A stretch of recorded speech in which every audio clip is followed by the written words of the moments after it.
Water is one of the most ancient and powerful symbols in human spirituality. It is a source of renewal and the element of emotional depth.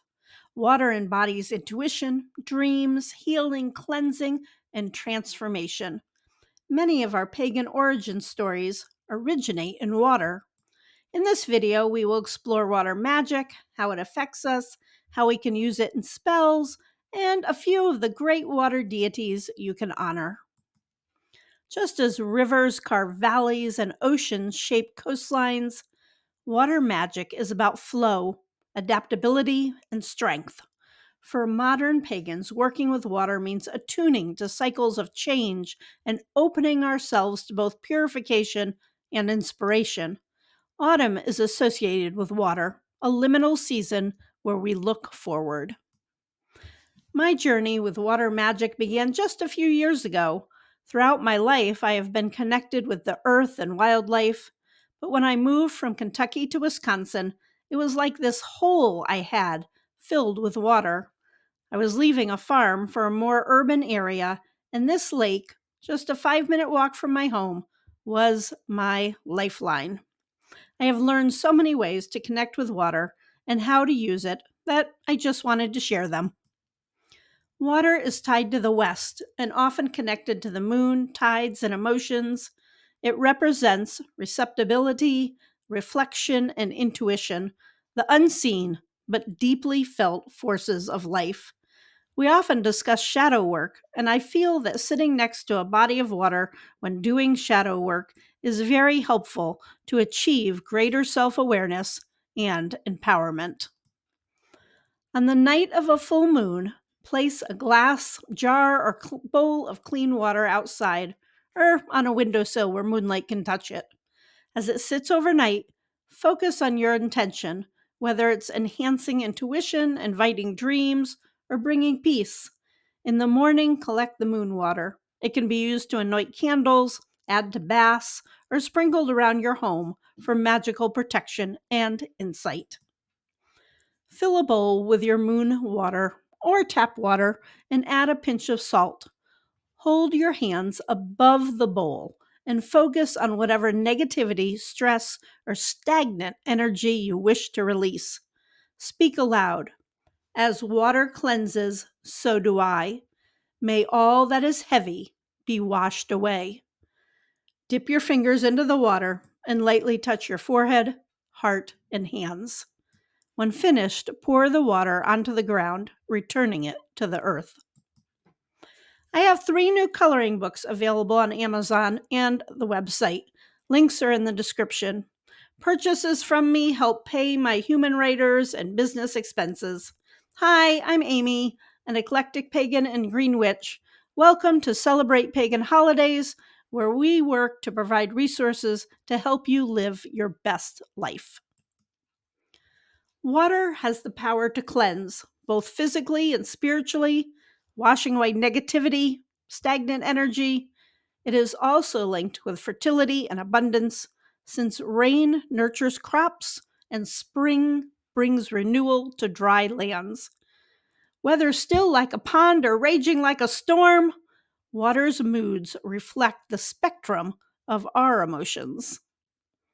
Different types of water have different uses. Use stagnant water, such as from a pond. That works well for binding spells. Just immerse a photo or pop it in it and speak your intention. If you live near the ocean or a sea, use it for cleansing and purification spells. Thanks to its natural salt content, it is very effective for protection. Feel the water. Speak to the water. The water is your friend. Tell the water your worries and watch them be carried away in the current. Getting out in nature is fabulous, but don't overlook water sources in your city. Fountains, fish ponds in a city park, and your own bathtub are great ways to connect with water. Collect rainwater under different conditions to use in spells. Water from a gentle shower can be used for cleansing and growth, while water from a storm can be used for power and protection. Find your peace. Meditate by water. Take a ritual bath, add herbs, oils, or crystals to bath water, and soak with a specific intention in mind for cleansing your body and gaining energy. Symbolically, water bridges the conscious and the subconscious mind. Dreams, divination, psychic work often call upon water as a conduit for visions and spiritual messages. The Umbanda religion in Brazil is a fusion of different belief systems, including elements from West African religions, spirits, Roman Catholicism, and indigenous practices. Here, members celebrate Yamaya by having rituals in the water. Yamaya's energy is vast and encompassing.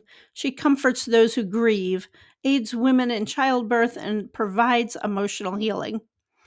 She is often associated with the full moon, the ebb and the flow of the tides, and the deep mysteries of the feminine. To honor her, practitioners often use offerings of cowrie shells, blue candles, and fresh flowers, such as white roses. Rituals by the sea or lake shores are particularly powerful. Pour a libation of cool water while asking for her blessings of peace and protection. Keeping a small bowl of water on your altar can connect you with her loving energy. Engage in charitable acts that support mothers, children, or ocean conservation as offerings to her nurturing spirit. Poseidon, one of the great Olympian gods, rules over the seas, rivers, and earthquakes. Sailors, fishermen, and coastal dwellers once offered prayers, and still today, prayers to him for protection and calm seas. Horses were often also sacred to Poseidon, representing the powerful, untamed energy of both the ocean and the earth beneath it. His dual nature, both creative and destructive, reflects the ocean's capacity to give life and to take it away. Honor Poseidon by recognizing the vastness and power of the sea.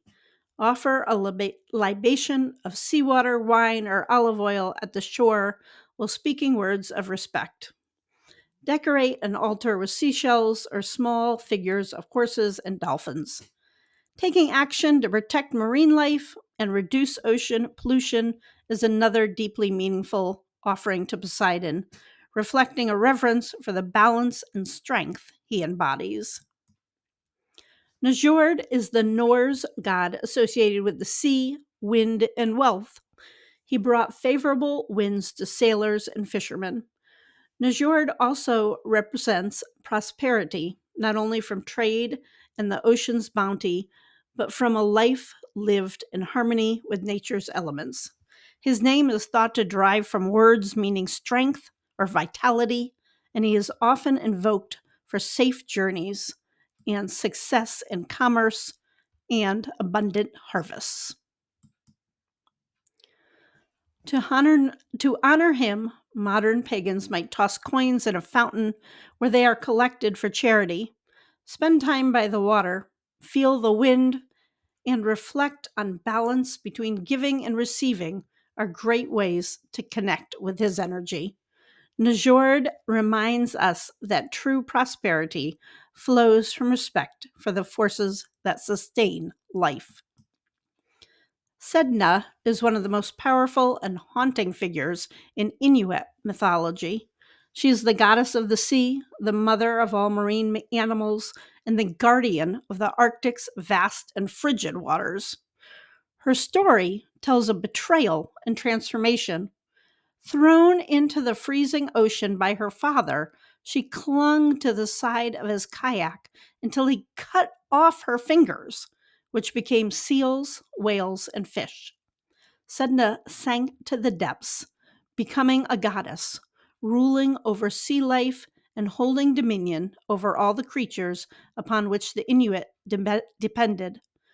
Her mythology represents the relationship between humans and the sea, one that demands respect, gratitude, and balance. Approach her with deep reverence and humility. She teaches us lessons about survival, forgiveness, and the sacred responsibility to care for the earth's creatures. To honor her, practitioners might meditate near cold bodies of water, light a green candle for the ocean's creatures, or offer blessed water and songs to the sea. Sedna reminds us that the ocean's generosity must never be taken for granted. If you are watching this in spring or summer, many festivals involving floating flowers on a body of water. Floating flowers symbolize renewal, the return of life, and the honoring of nature's cyclical rhythms. This ritual is a meditative practice that connects to the water element and the vibrant energy of spring. Just remember, if you are placing flowers in a natural body of water, just flowers, no ribbons, strings, or metal, as that can harm the animals that live in the water. I'll leave you with a picture I took when I was kayaking. This is a new passion of mine. It brings me such peace and glee when I'm able to sneak up on a turtle or a sand crane. Leave me a note in the comments on what videos you are interested in. Thanks for hanging out with me, and have a very witchy day.